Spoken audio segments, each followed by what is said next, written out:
আসসালামু আলাইকুম। সবাই কেমন আছেন? আশা করি সবাই ভালো আছেন। আপনাদের সামনে একটি নতুন ভিডিও নিয়ে হাজির হলাম।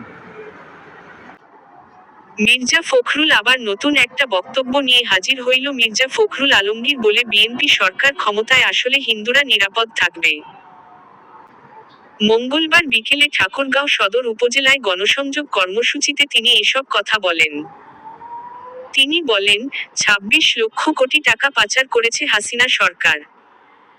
মানুষ হত্যা, গুম আর অত্যাচার করেছে বলেই হাসিনাকে দেশ ছেড়ে পালাতে হয়েছে। তিনি আরো বলেন, ভারতের বাবরি মসজিদ ভাঙার কারণে দেশে একটি শ্রেণী দাঙ্গা লাগানোর চেষ্টা করে। তখন বিএনপির নেতাকর্মীরা হিন্দুদের মন্দির ঘর বাড়ি জানমাল রক্ষা করেছে। এ দেশে হিন্দু বৌদ্ধ, সকল সম্প্রদায়ের মানুষ পাশাপাশি থেকে দেশটাকে সুখী সুন্দর করতে হবে। তিনি সত্যকে মিথ্যা দিয়ে ঢাকা যায় না।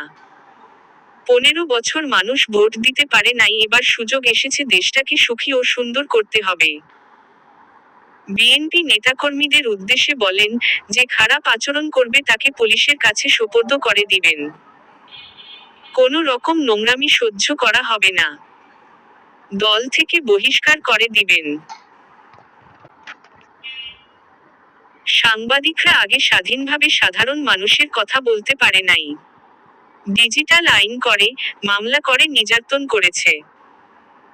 সারা বাংলাদেশে বিএনপির লাখ লাখ নেতা কর্মীকে মিথ্যা মামলা দিয়ে হয়রানি করেছে। হাসিনা দেশটাকে জাহান্নাম বানিয়ে ফেলেছিল। ৫ আগস্ট নতুন সরকার আসে, তখন বিএনপি নেত্রী বেগম খালেদা জিয়া বলেছেন, আর প্রতিহিংসা নয়, আর প্রতিশোধ নয়, সবাই মিলে দেশটাকে নতুন বাংলাদেশ তৈরি করুন। ফ্যাসিস্ট হাসিনা আমলের কথা মনে করে তিনি বলেন, আমি ১১ বার জেল খেটেছি, আমার বিরুদ্ধে ১১১টি মামলা দিয়েছে তারা, আমি তো পালাইনি। বিএনপি ক্ষমতায় আসলে ৩১ দফা বাস্তবায়ন করা হবে। আপনাদের দাবি পূরণ করা হবে।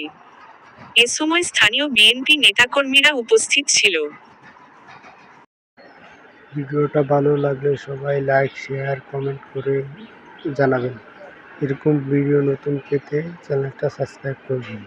সকলেই ধন্যবাদ।